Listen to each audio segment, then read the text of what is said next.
Hello et bienvenue à toi dans cette vidéo dans laquelle nous allons parler des rationnels. Tout d'abord, nous allons voir ensemble la simplification et le principe d'équivalence. Ensuite, nous parlerons de la comparaison de fractions. Et enfin, nous terminerons par les opérations sur les rationnels. Tu es prêt? C'est parti! Tout d'abord, pour simplifier une fraction, tu dois diviser le numérateur et le dénominateur par un même nombre. Prenons par exemple 48 sur 56. Je peux diviser en haut et en bas par 2, ce qui donne 24 sur 28. Puis je peux encore diviser par 2, ça donne 12 sur 14. Et encore par 2, ça donne 6 sur 7. Lorsque tu ne peux plus simplifier ta fraction, tu arriveras à une fraction irréductible. Pour obtenir celle-ci directement, tu devras diviser le numérateur et le dénominateur par le PGCD. Par exemple, le PGCD de 48 et 56, c'est 8. 48 divisé par 8, ça donne 6. Et 56 divisé par 8, ça donne 7. On arrive directement à 6 septièmes. Deux fractions sont équivalentes si leur fraction irréductible est identique. Par exemple, 6 quarts et 24 seizièmes ont la même fraction irréductible. Effectivement, 6 quarts, je peux diviser par 2, ça donne 3 demi. Et 24 seizièmes, je peux diviser par 8, ça donne également 3 demi. Puisque leur fraction irréductible est identique, je peux dire que ces deux fractions sont équivalentes. Passons à la comparaison de fractions. Il existe plusieurs méthodes pour comparer des fractions. La première sera avec deux fractions de signes différents. Eh bien, pour comparer, rien de plus simple. Il suffit de vérifier laquelle est négative et forcément, c'est celle-là qui sera la plus petite. La deuxième méthode consiste à passer par l'écriture décimale. Par exemple, 3 quarts c'est 0,75 et 9 dixièmes c'est 0,90. Et forcément, 0,90 est plus grand que 0,75. La troisième méthode consiste à comparer ta fraction avec l'unité. Une fraction est plus petite que 1 si son numérateur est plus petit que son dénominateur. Il te restera ensuite à vérifier quelle est la fraction qui est plus petite que 1 et celle qui est plus grande que 1.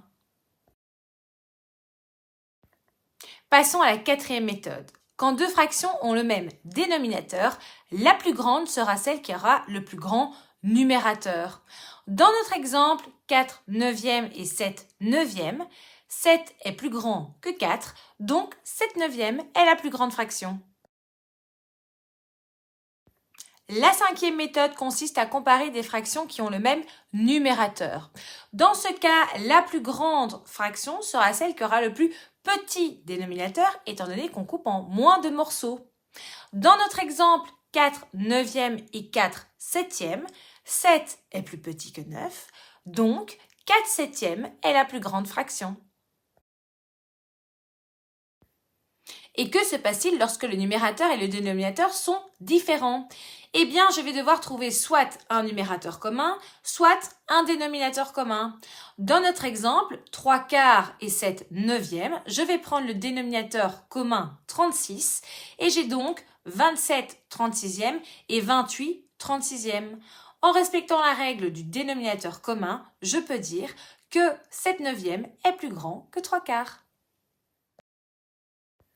Passons à l'addition et la soustraction de fractions. Dans notre exemple, j'ai 5 quarts plus 10 sixièmes. Tout d'abord, la première chose à faire, c'est simplifier, si possible, indépendamment les fractions. Je peux simplifier 10 sixièmes en 5 tiers.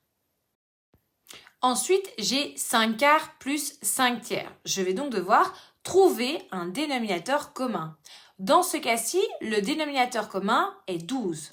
Mon nouveau calcul sera donc 15 douzièmes, puisque j'ai multiplié par 3 le numérateur et le dénominateur, et 20 douzièmes, puisque j'ai multiplié par 4 le numérateur et le dénominateur. Ensuite, il ne me reste plus qu'à additionner uniquement les numérateurs et conserver le dénominateur. 15 plus 20 me donne 35. Ma réponse est 35 douzièmes et je terminerai par regarder si je peux simplifier ma réponse.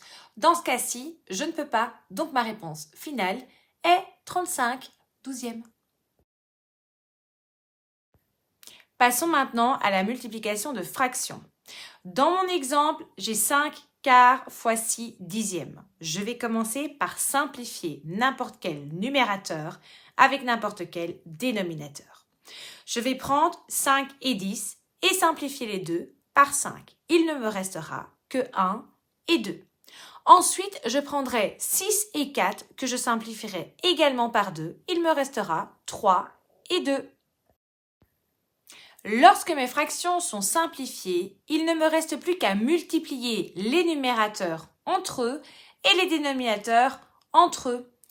Dans mon exemple, je vais multiplier 1 et 3, ce qui fait 3, et 2 fois 2, ce qui fait 4. Ma réponse est donc 3 quarts. Je termine évidemment en regardant si je ne peux pas encore simplifier, mais 3 quarts est une fraction irréductible. Terminons cette vidéo par la division de fractions. Ce que tu dois retenir, c'est que diviser par une fraction, ça revient à multiplier par son inverse. Dans notre exemple, 14 tiers divisé par 21/12, si je conserve la première fraction et que j'inverse comme un sablier la deuxième, je peux écrire 14 tiers fois 12/21. Ensuite, je reprends les étapes de la multiplication. Je peux donc simplifier n'importe quel numérateur avec n'importe quel dénominateur. Je vais donc simplifier 14 et 21 par 7, ce qui me donne 2 et 3. Et je simplifie 12 et 3 par 3, ce qui me donne 4 et 1. Je multiplie ensuite les numérateurs entre eux et les dénominateurs entre eux.